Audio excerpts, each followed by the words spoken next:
welcome back to Lady Tradie. This afternoon what we are going to be doing is covering these glass panels in a front door with some protection or privacy screening material. So what it is like a laminate or a contact that goes over the glass panels on doors or windows and just provides a little bit more privacy if people walk up to the front door and are looking through. These are the materials that I'm using for this job. So I have my privacy screen contact paper, pencil, the like a Windows, I've got a little helper here with me today. That will be used to press it down, a Stanley knife, which currently has no blade in it, don't worry, and some window film solution that helps get rid of the bubbles. Okay? So the first thing that we need to do is we need to cut this to approximately the right size. So I just go up to the window with a pencil. And on this particular door, they're quite narrow strips, which sometimes makes it a bit more difficult. I fit it in and sketch on the grids approximately where I'm going to cut it. So I'll go and cut that with scissors and come back with a panel that hopefully fits relatively closely into the space on my door, and then I'll use the tools and the spray to get all of the bubbles out and use it and attach it.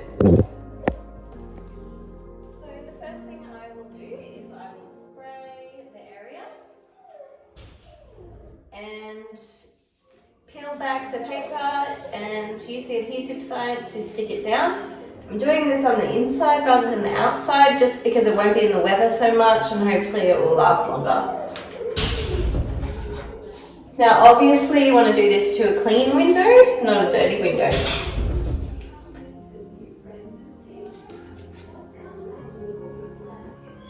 Okay.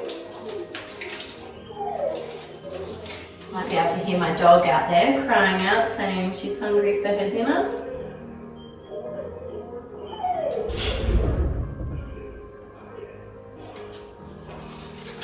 Now because I've sprayed underneath, there's a lot of slip, which actually is really beneficial and helpful because I'm not too concerned how it's sitting at the moment. I have the ability to move that around. Now I've done a good job with cutting that, I didn't intend for it to fit so perfectly, but it fits quite well. If it's not a perfect fit, which mine has about 2 mil too much at the bottom, thank you helper, then I will go back over that and just cut off the couple of mil excess that I have with a Stanley knife at the end and then just press it down once more. So it's going to be hard for me to use this in such a tight little space, but they really are useful tools for getting out bubbles. If it's too wet, often it's hard to get the bubbles out, and if that's the case, that's fine. We just let it dry for a little while and come back. But again, like I said, that moisture underneath really allows for me to move it around if it's not quite right. The baby wants a drink, he's telling me. Would you like a drink of water? Yeah.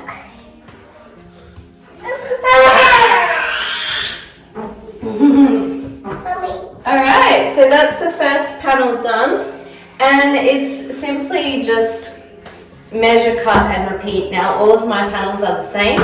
So what I will actually do is I will use the paper backing as my template now to cut 1, 2, 3 other pieces and just follow the same procedure. If you're using it for a really large area like a window, I would recommend spraying underneath, putting it on, using your Stanley knife to cut those edges down if they're overhanging anywhere, and then spraying the outside as well.